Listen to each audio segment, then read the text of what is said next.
أهلا بكم من أمريكا مع أيمن. أعلنت إدارة الهجرة الأمريكية USCIS على إجراء تعديلات وتغييرات جوهرية في امتحان الجنسية الأمريكية.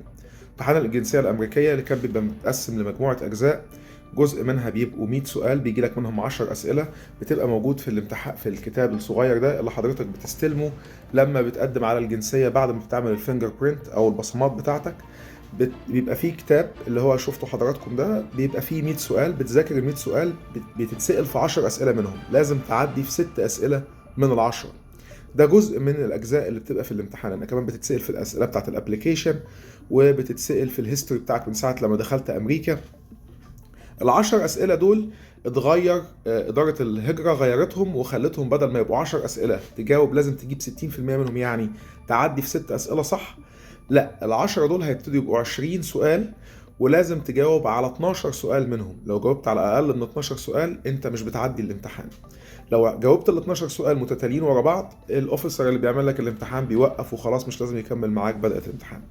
الاسئله اللي في الكتاب ده المفروض بيبقوا 100 سؤال، ال 100 سؤال دول المفروض هيتغيروا هيبقوا 120 سؤال، والكلام ده ساري اعتبارا من نص اكتوبر 2025، يعني اعتبارا من يوم 15 اكتوبر 2025 هتم التعديل الجديد، والناس اللي هتمتحن على الامتحانات الجديده.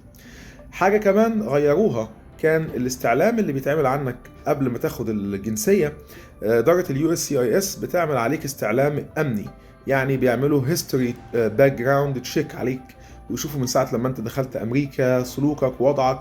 لو ما عليكش أي كرايم ريكوردز، لو ما عندكش أي مشاكل، الأمور بتمشي بشكل سموز أكتر. دلوقتي في حاجة كانت موجودة في القانون زمان بس ما كانتش مفعلة، فالإدارة الجديدة إدارة دونالد ترامب هترجع الموضوع ده يبقى اكتف. هو مش جديد، مش حاجه معموله جديده، مش اول مره، هي كانت موجوده بس كانوا يعني بيتغاضوا عنها. اللي هي ايه؟ اللي هي بيسموها اسك نيبرهود، او بيسالوا الناس اللي ساكنه في المحيط بتاعك، بيعدوا على الجيران بتوعك والناس اللي ساكنين حواليك. لو انت ساكن في بيت ولا في ابارتمنت، بيعدوا يسالوا الناس عليك، هل انت كويس، هل انت بتعمل مشاكل، هل انت تصرفاتك معاهم شكلها عامله ازاي. كل دي حاجات بتتاخد في ريبورت عنك قبل ما ياخدوا قرار اذا كنت انت هتاخد الجنسيه الامريكيه ولا لا.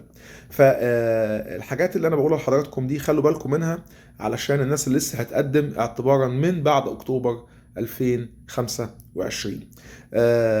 بشكركم جدا، واتمنى تكون المعلومه فادتكم في حاجه. ما تنساش تشاركها مع الناس اللي تكون لسه اول مره تقدم على امتحان الجنسيه الامريكيه. بشكركم جدا، وكان معكم ايمن من امريكا.